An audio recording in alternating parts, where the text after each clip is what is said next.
Okay, blah blah blah, watching as many movies on the IMDB bottom 100 as are available to me, blah blah blah, number 66, Mortal Kombat Annihilation. Impressive, that's 3 in a row I was able to see. 4 if you count Batman and Robin, although that ranked lower when I saw it, so there were more movies that I talked about between that. And I'm talking about this right after my last karate movie. So yeah, both the original Mortal Kombat movies are on HBO Max. And that's only 2 movies. And there's nothing new I saw last weekend. And I still haven't made a video for 3 weeks in a row yet. So that means I gotta put a bottom 100 video together in a week. A series that tends to have more information than the others. Good thing I don't have my life together, so there's no work standing in the way of me doing things like this. So we're starting at the beginning, 1995's Mortal Kombat. If you are even casually familiar with video games, you probably know about the Mortal Kombat series. It was created by Midway Games and is one of the biggest fighting game franchises in history. But it also had its place among game history in other ways. It was very controversial for its graphic violence, especially for a time when video games was still viewed as mostly for children. In addition to breaking down barriers for adult content in video games, it also led to the creation of the video game rating system. But the story of how this movie came to be dates back early in the franchise's history. Mortal Kombat 2 was only in the playtest phase, and the first Mortal Kombat was only available in arcades. Movie producer Lawrence Kasanoff visited a few friends at Midway Games headquarters where he played a Mortal Kombat machine that was in their office. He already saw movie potential for the game and made an offer to buy the rights. The head of Midway didn't think this would be a good idea, citing the failure of previous video game adaptations, but after months of negotiations, they sold him the movie rights. Many top directors offered to make this, but the job instead went to a then unknown British director named Paul W.S. Anderson after the producer saw his debut movie, a crime movie called Shopping, which is remembered mostly for being the film debut of Jude Law and where he met his future wife Sadie Frost. But it also convinced the producers that Anderson can take an innovative approach to the material. Anderson had no experience in effects-heavy movies and didn't know much about visual effects. But he liked the idea of directing a Mortal Kombat movie, so he studied up on effects and, in his own words, bluffed his way in.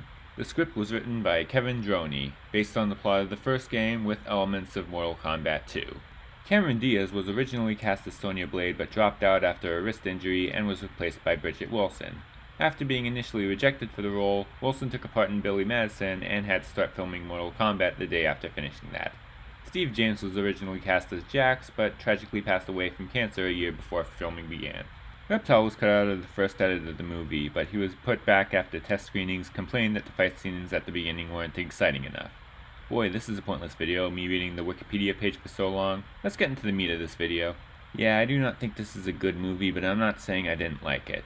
It's good as a bad movie. I'm not familiar with the game's story or lore or anything, but in my uninformed opinion, it is a pretty dumb, pretty cheesy movie that's also very entertaining and even exciting at times. This is the second time I saw it. The first was just last year. I don't think it was as interesting the second time around, but I remember I was entertained that first time. The story is pretty basic, the dialogue isn't great, and a lot of the acting is really bad.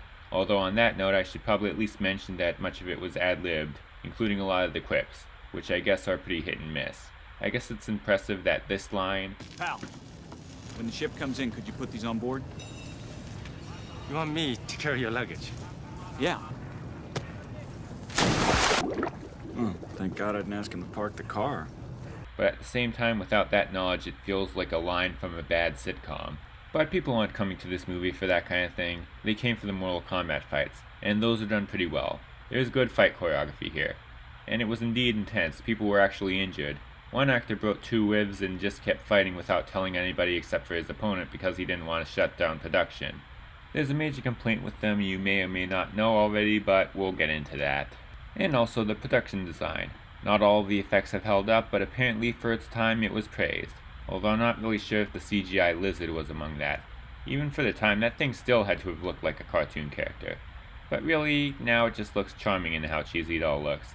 There's a lot of effort put into the sets and stuff, and while not all of it is convincing, it is at least admirable. Back to the fight sequences. It's time to get to the most controversial element, the PG-13 rating. Yes, a franchise whose identity revolves around over-the-top gore got a PG-13 movie. Although apparently the producers talk with the rating boards to see just how far they can get so that they can push that limit. The Wikipedia page mentions that they learned that PG-13 forbids on-screen death but only for human characters. which I don't know if that's fake or I'm just confused, because I'm pretty sure I've seen on-screen death in PG-13 movies before, including this one. There's a scene where a human character gets frozen and shatters into a million pieces. You're telling me he was still alive? But with the exception of that scene, this doesn't really feel like a movie that pushes that boundary. All the violence feels toned down. Here, check out this fatality. Time to die. Finish him!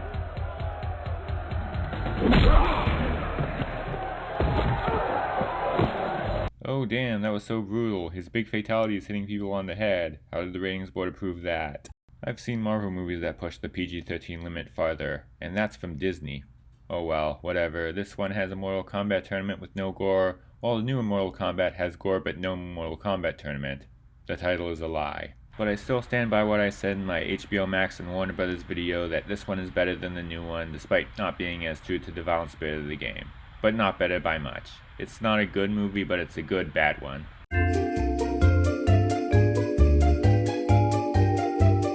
So it was released in the summer of 1995 and made over $100 million on a budget of only $20 million. Its opening weekend pull was almost 8 times that of the only other wide release that week, The Babysitter's Club, and it stayed at number 1 for 3 weeks. At the time it was the second highest August opening behind only The Fugitive, and was the highest grossing video game adaptation ever until it was beaten by Pokemon the first movie. And even though it got mixed reviews, it was still considered the best video game adaptation for some time.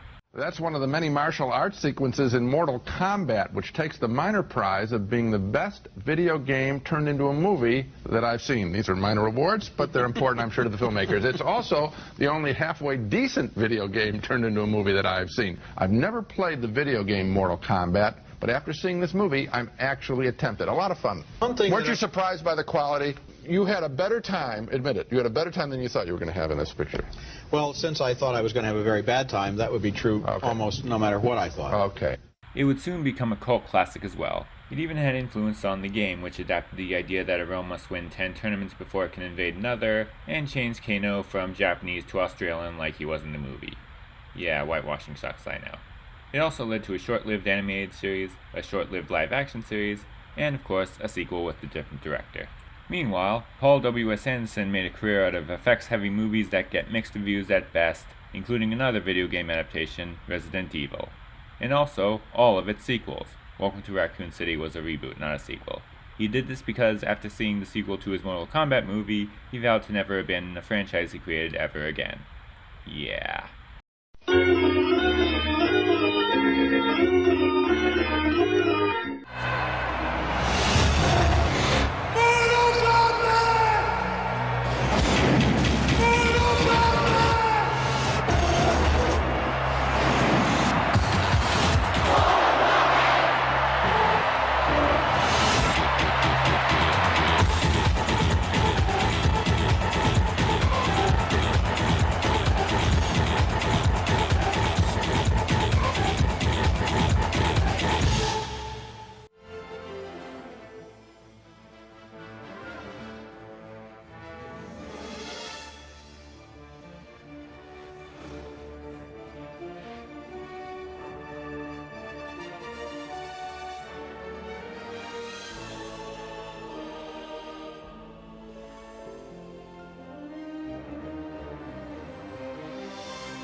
Mortal Kombat Annihilation is...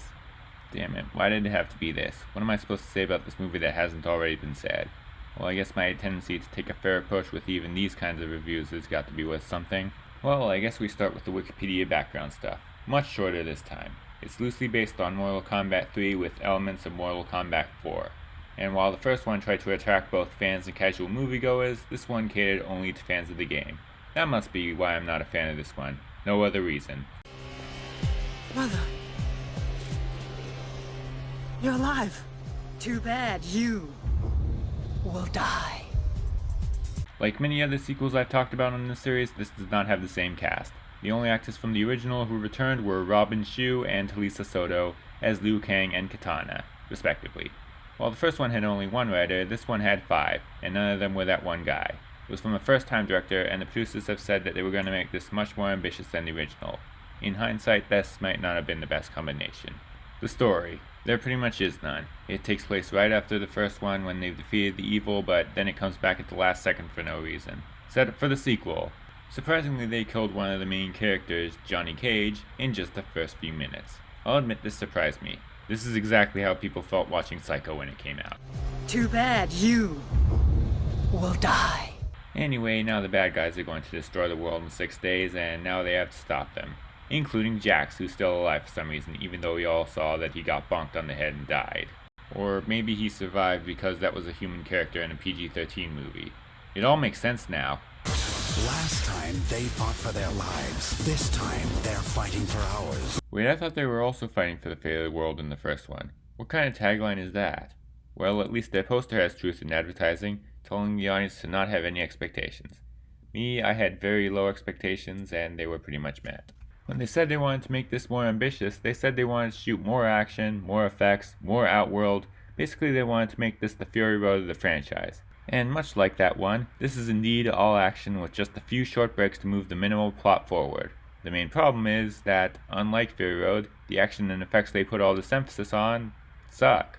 In later interviews, the people behind this would say that New Line Cinema rushed them to get it out before the effects were finished, which, yeah, explains a lot. And as a reward for that genius business decision, the movie was unable to make even half what the finished original made. And now the result is something so fake looking that you can tell it really didn't even look good in 1997. The CG creatures look on par with something you'd find in a Sci-Fi Channel movie, and many of the other shots look below that level. I guess the fights are okay, but you can't really get invested in it because of how fake it all looks. Okay, but if it was finished, then surely it would be Mad Max Fury Road before Mad Max Fury Road, right? Too bad you will die. Nope, that movie worked despite the lack of story because of the incredible action and effects, but also to a lesser extent the acting and writing. This has none of that.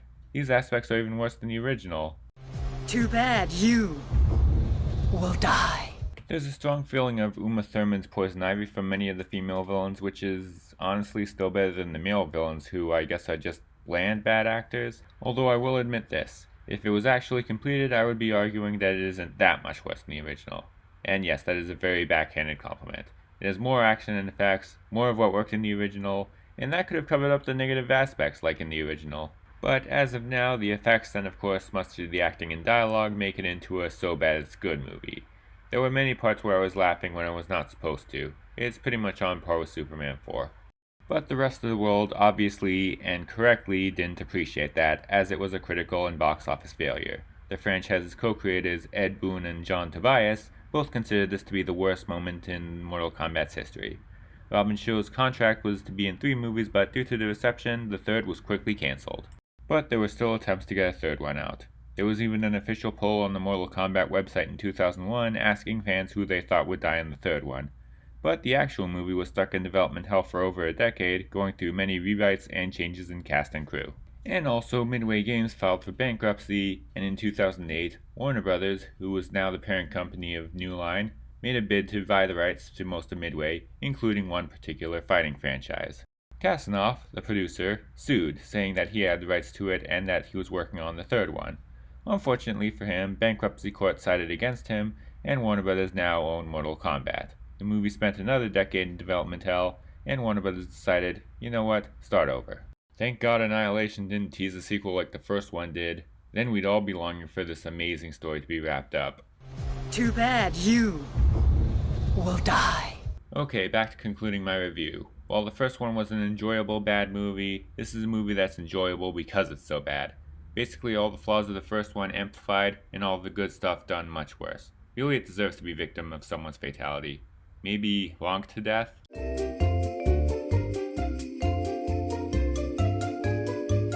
That was a long one. You know, I'd like to be able to keep doing this, so if you can, the link to my Patreon is in the description.